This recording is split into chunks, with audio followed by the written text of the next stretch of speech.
छत्तीसगढ़ में आज 3 जनवरी से एसआईआर पर दावा आपत्ति फॉर्म भरे जाएंगे। एसआईआर पर दावा आपत्ति चालू होने के पहले कांग्रेस का एक उच्च स्तरीय प्रतिनिधिमंडल निर्वाचन आयोग के छत्तीसगढ़ दफ्तर में जाकर मिला और प्रतिनिधिमंडल ने ज्ञापन भी सौंपा। आज एसआईआर पर दावा आपत्ति और एसआईआर की स्थिति पर बात करेंगे।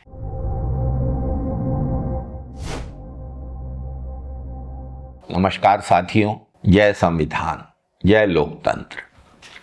भारत निर्वाचन आयोग द्वारा संचालित एसआईआर के अंतर्गत मतदाता सूचियों के पुनरीक्षण का उद्देश्य त्रुटियों को सुधार करना और एक भी पात्र मतदाता वंचित न हो, यह होता है। लेकिन छत्तीसगढ़ में भाजपा सरकार के दबाव में लगातार हजारों लोग मतदाता सूची में नाम आने से वंचित हो गए हैं। सबसे ज्यादा दुखद बात इसमें आदिवासी, अनुसूचित जाति, किसान, गरीब, अल्पसंख्यक, मजदूर, प्रवासी नागरिक, नौजवान और नौ पंजीकरण योग्य मतदाता बड़ी संख्या में शामिल है और एसआईआर की इस प्रक्रिया में उनको कठिनाइयों का सामना करना पड़ रहा है। दस्तावेजों की कमी, जानकारी का अभाव और तकनीकी समस्याओं के कारण हजारों मतदाता जो संविधान के द्वारा प्रदत्त मताधिकार के पात्र हैं, मतदाता सूची से बाहर रह गए। यह केवल प्रशासनिक चूक नहीं है, यह पूरी लोकतांत्रिक प्रक्रिया के लिए एक गंभीर और चिंताजनक स्थिति है। जब किसी नागरिक का नाम मतदाता सूची में ही नहीं है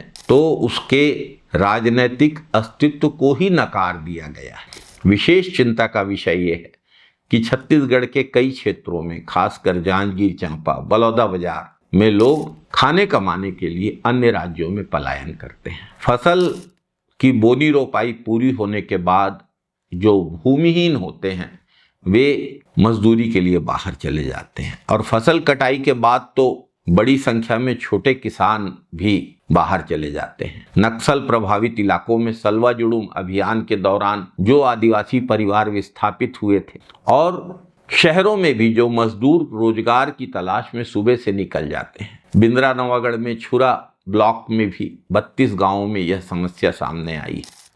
इन सब का नाम ड्राफ्ट मतदाता सूची से बाहर है।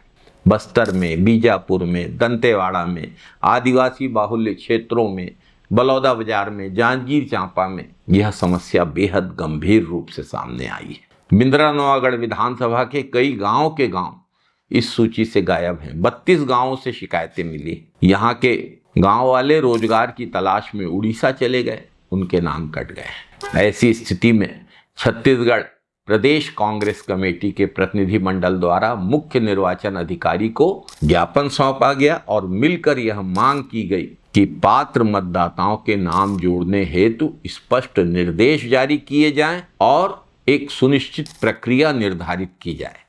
कांग्रेस की मांग पूरी तरीके से उचित और लोकतांत्रिक है। भले ही इससे उन लोगों को तकलीफ हो रही होगी जिनको अनुसूचित जाति, जनजाति, गरीब, भूमिहीन लोगों से एलर्जी है, तकलीफ है। ग्राम पंचायत, वार्ड और बूथ स्तर पर विशेष शिविर लगाकर अब एसआईआर प्रक्रिया की दावा आपत्ति उपलब्ध कराना समय की मांग है ताकि कोई भी योग्य नागरिक अपने मताधिकार से वंचित न हो। एसआईआर की पूरी प्रक्रिया जिस तरीके से संपन्न हुई और जिस व्यापक रूप से नाम कटे हैं, उससे एक बड़ी समस्या सारे मतदाता महसूस कर रहे हैं। शहर हो या गांव, जो नए बूथ बने हैं उनमें अभी बीएलओ नियुक्त नहीं हुए, राजनीतिक दलों के बीएलए नियुक्त नहीं हुए हैं, बीएलओ और बीएलए का प्रशिक्षण नहीं हुआ है।